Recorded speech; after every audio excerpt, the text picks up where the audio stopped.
Le haut représentant de l'Union européenne pour les affaires étrangères, Josep Borrell, a fait une visite surprise dans la ville portuaire ukrainienne d'Odessa pour assurer que l'Union européenne soutiendrait l'Ukraine dans sa lutte pour retrouver son intégrité territoriale. My presence here in Odessa is to show how we are supporting Ukraine, from our military support, our economic support, our political and diplomatic activity, to look for a peace, but a just peace that preserves the territorial integrity and independence of Ukraine. La visite de Josep Borrell intervient un an après que la Russie ait officialisé l'annexion de 4 régions ukrainiennes, Donetsk, Lugansk, Kherson et Zaporizhia. Свободный и однозначный выбор наших братьев и сестер народ России поддержал всем сердцем. Защищая наших соотечественников на Донбассе и в Новороссии, мы защищаем саму Россию. En Russie, des centaines de personnes se sont rassemblées sur la place Rouge à Moscou pour un concert dédié au premier anniversaire de l'annexion.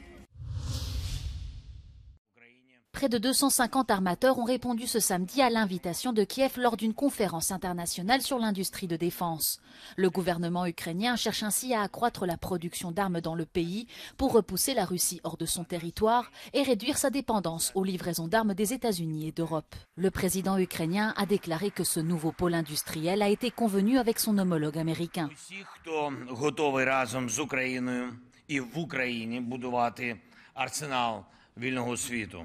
Сучасний та потужний арсенал, який не залишить шансів жодному агресору.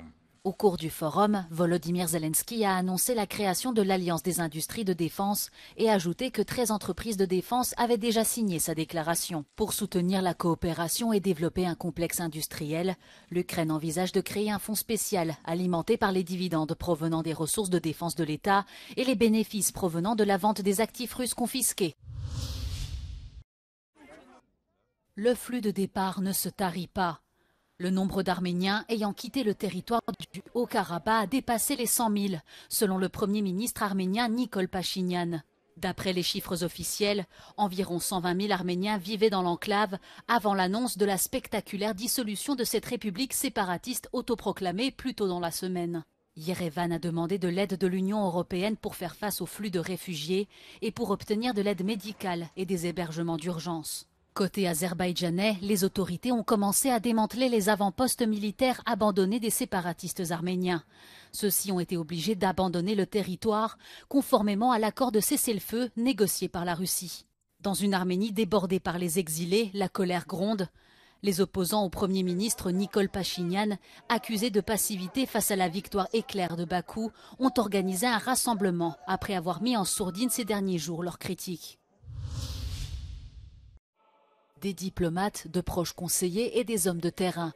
Le pape François a élu 21 cardinaux issus de 4 continents, dont la majorité seront appelés à élire un jour son successeur.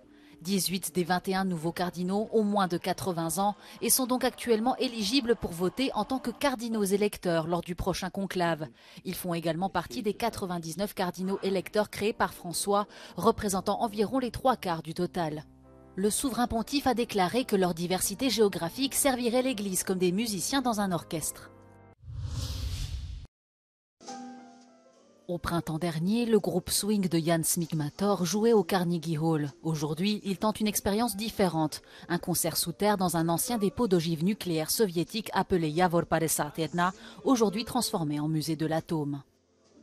Akustika tady v Atommuzeu je naprosto vynikající. Nám se tady hraje skvěle a moc se mi líbí myšlenka po celém světě ze skladů atomové munice udělat jazz club. Cet ancien dépôt d'ogives nucléaires est le seul au monde à être accessible au public. Jusqu'en 1990, aucun citoyen tchécoslovaque n'était autorisé à y entrer. Tohle muzeum bylo založeno proto, abychom varovali budoucí generace před tím, co si prožili naši dědové, naši otcové a aby se to již nikdy neopakovalo.